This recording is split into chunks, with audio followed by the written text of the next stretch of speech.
مولانا کے قدموں میں ڈال دیا اور کہا مولانا جن زیورات کو فروخت کر دیجئے، اس سے جو رقم ملتی ہے بچوں کے تعلیم کا انتظام کیجئے، جب تک یہ پیسہ چلے گا تب تک میں اپنا کاروبار دوبارہ اسٹینڈ کرنے میں انشاءاللہ کامیاب ہو جاؤں گا، مدرسہ بند نہیں ہونا چاہیے، شاگرد یہاں سے لوٹ کر کے واپس نہیں جانا چاہیے۔ یہ قربانی ہمارے اسلاف نے اسی ہندوستان کی سرزمین کے اندر دی ہے میرے بھائی۔ چنانچہ یہ مدارس دین کے قلعے ہیں، اس کی حفاظت کی کوشش ہر دور کے اندر کرنی چاہیے۔ اگر ہم نے اس کو چھوڑ دیا، اس کو ہم نے ترک کر دیا تو وہی صورتحال پیدا ہوگی جو آج کے اس زمانے کے اندر پیدا ہوئی ہے۔ ہم لوگوں نے مدرسے اور مساجد کی طرف توجہ دینا کم کر دیا۔ دین کا تعلیم سیکھنا ہم سمجھتے ہیں کہ اگر یہ دین سیکھے گا، دین جانے گا تو غریب رہے گا، کمزور رہے گا، کیا کھائے گا، ہم یہ تصور کرتے ہیں۔ میرے بھائیوں، انجینئر بننا، ڈاکٹر بننا یہ غلط بات نہیں ہے، لیکن قبر کے اندر جو سب سے پہلا سوال ہوگا وہ اللہ رب العالمین یہ نہیں پوچھے گا کہ تم نیٹ پاس کیے تھے، کیا آئی ایس تھے، کیا آئی پی ایس تھے، کیا تھے، یہ سوال نہیں ہوگا۔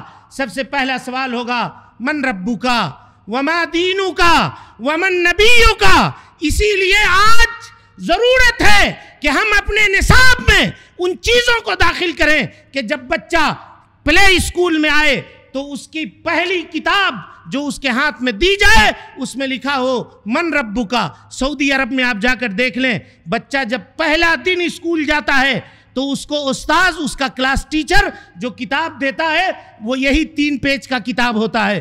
ایک پہ لکھا ہوتا ہے من ربکا، دوسرے پہ لکھا ہوتا ہے وما دینکا، اور تیسرے پہ لکھا ہوتا ہے ومن نبیکا، کہ آج تمہارے مدرسے کا پہلا دن ہے، آج تم وہ سیکھو جو تمہارے آخرت کے پہلے دن میں کام آئے گا، قبر کی رات میں جو تمہارے لیے کام آئے گی وہ اس بچے کو سکھایا جاتا ہے۔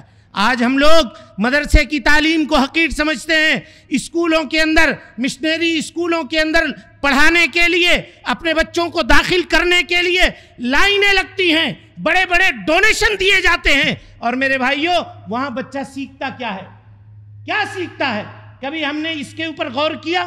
وہاں ایک چیپٹر ہے سنڈریلا، جس کے اندر یہ سکھایا جاتا ہے کہ ایک 3 سال کی بچی اپنے ماں کو بیوقوف بنا کر کے جھوٹ بول کر کے گھر سے باہر نکلتی ہے۔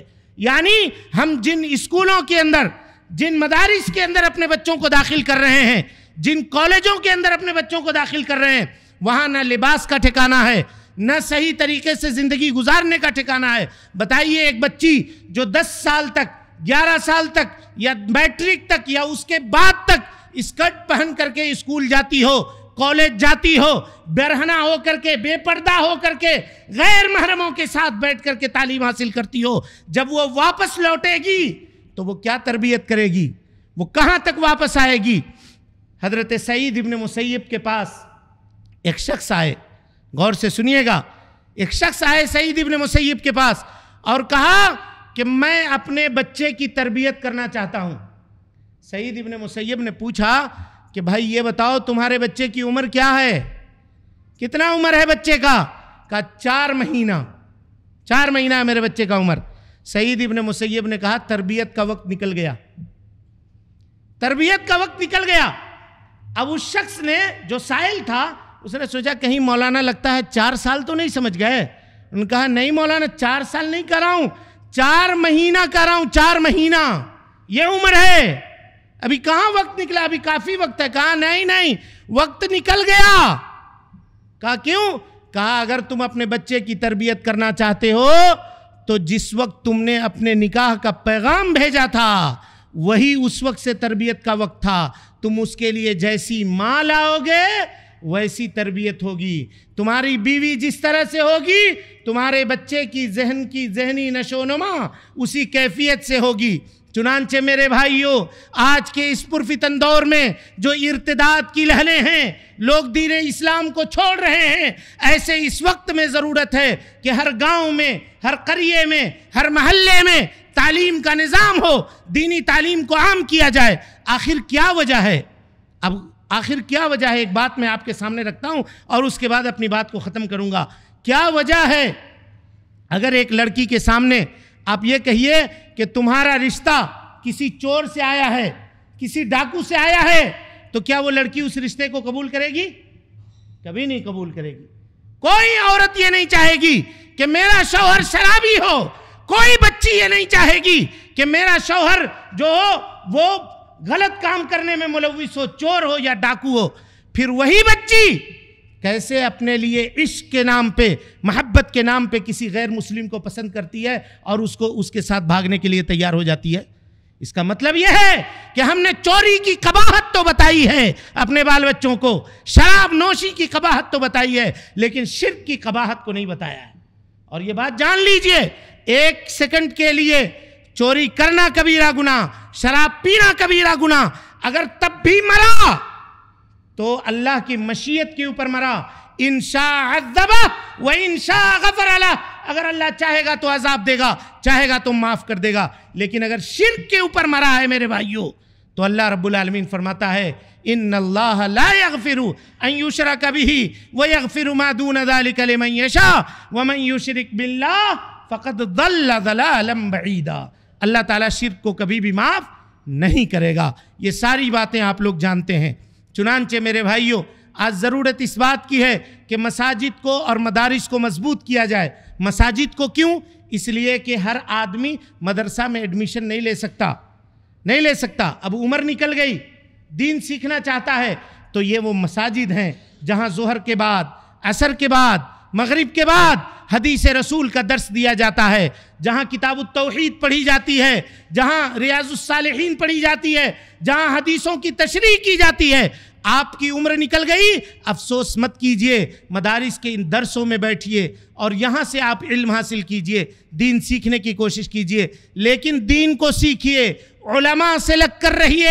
جب تک علماء سے لگ کر رہیں گے اور دینی تعلیم سے لگ کر رہیں گے، اس قدر فتنوں سے دور ہوں گے۔ اللہ رب العالمین سے دعا ہے کہ اللہ تعالی ہم سب کی حفاظت فرمائے، اللہ رب العالمین ہم سب کی نیکیوں کو قبول کرے، سیئات سے درگزر فرمائے۔ اے اللہ، جو لوگ فلسطین کے اندر ہمارے بھائی پریشان ہیں، اے اللہ رب العالمین ان کے پریشانیوں کو دور فرما دے۔ اے اللہ رب العالمین غاصب یہودیوں کو ان کے انجام تک پہنچا دے۔ اے اللہ رب العالمین جو لوگ ہاسپٹلوں کے اندر ایڈمٹ ہیں، رب العالمین انہیں شفاء کاملہ عاجلہ نصیب فرما دے۔ اے اللہ ہم سب کی مدد فرما۔ اے اللہ ہمارے بھائی مظلوم ہیں، رب العالمین تو ان کی مدد فرما۔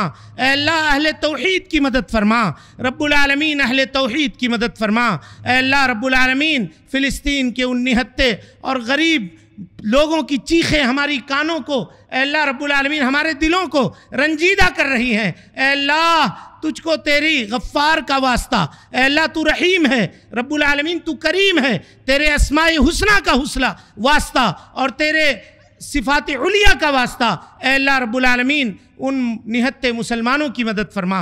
اے اللہ رب العالمین غاصب یہودیوں کو ان کے انجام تک پہنچا دے۔ اے اللہ جب تک زندہ رکھ، دین اسلام پہ زندہ رکھ، اور جب اٹھا ایمان پہ اٹھا۔ اقول قولی ھذا واستغفر اللہ لی ولکم ولسائر المسلمین من کل ذنب وخطیۃ فاستغفروہ انہ کان للأوابین غفورا۔